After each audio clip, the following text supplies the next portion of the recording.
A plea has been filed in the Supreme Court seeking removal of an ex-DGP from the probe panel in the Vikas Dubey encounter case. The petitioner said that the ex-DGP had given an interview on the matter which allegedly showed his bias. To this, the Solicitor General said that the statement was made prior to the ex-DGP being appointed to the panel. So that's the information coming in on the Vikas Dubey encounter case. A plea has been filed in the Supreme Court seeking the removal of an ex-DGP in the probe panel.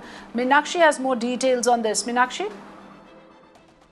Well, that's right, Afrida. This was a plea which has been filed by two of the petitioner advocates, Ghanshyam Upadhyay and also Anup Awasthi, and they are seeking for the replacement or rather removal of this ex-DGP, Mr. Gupta, because they say that he appears to have a prima facie bias on account of certain media statements he has made pertaining to his position on the police's role.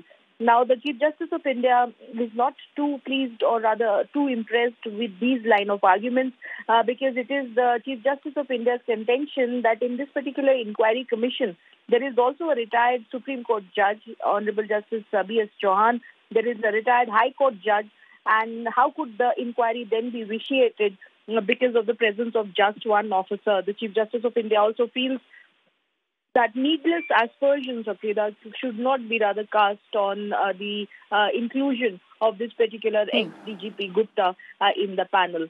So it is being hotly contested as we speak because both the petitioner councils are really maintaining as to how his presence in this particular commission in itself is something which is controversial on account of his past conduct and also on account of the recent statements pertaining to the encounters he's made to the media.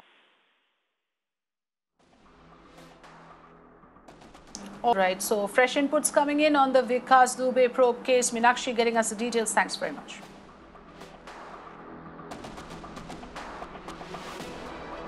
Meanwhile, Rajasthan Chief Minister